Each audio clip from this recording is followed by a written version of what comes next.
আমরা নওগাঁয় আমাদের আরেক সহকর্মীকে আমরা দেখতে পাচ্ছি, হারুন আমাদের সঙ্গে যুক্ত আছেন। হারুন, নওগাঁয় শেষ মুহূর্তে ভোট গ্রহণ কেমন চলছে? ভোটার উপস্থিতি আছে কিনা এখন কেন্দ্রে?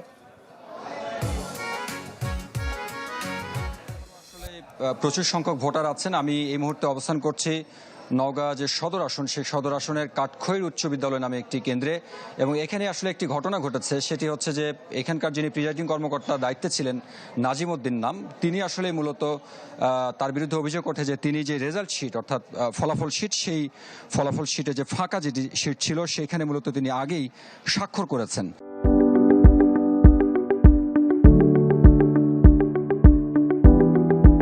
এবং এই অভিযোগ উঠবার পরে জেলা রিটার্নিং কর্মকর্তা যিনি, তিনি আসলে মূলত তাকে প্রত্যাহার করেছেন এবং নতুন আরেকজনকে দায়িত্ব দিয়েছেন। এই মুহূর্তে আসলে নতুন যিনি আছেন তিনি আসলে দায়িত্ব বুঝে নিয়েছেন, এবং যার বিরুদ্ধে অভিযোগ উঠেছিল তিনি আসলে মূলত এই মুহূর্তে তিনি চলে যাচ্ছেন এই কেন্দ্র ছেড়ে। আপনি দেখতে পাচ্ছেন যে অভিযুক্ত যিনি ছিলেন এখানে প্রিজাইডিং কর্মকর্তা, তিনি কিন্তু এই মুহূর্তে আরেকজনকে দায়িত্ব বুঝিয়ে দিয়ে আমরা একটু সরাসরি ছিলাম।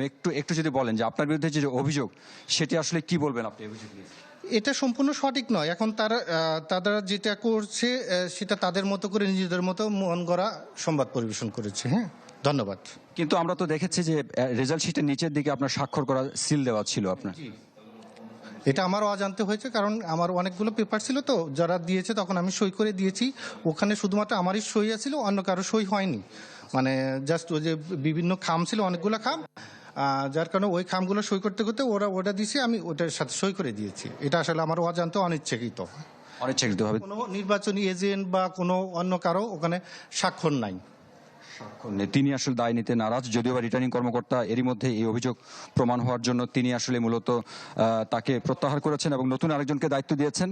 আমরা হয়তো সময় পেলে আরো কিছু কথা ছিল, সময় পেলে এর পরের যে খবরগুলো আছে সেগুলোতে নিশ্চয়ই আপনাদেরকে জানাবো।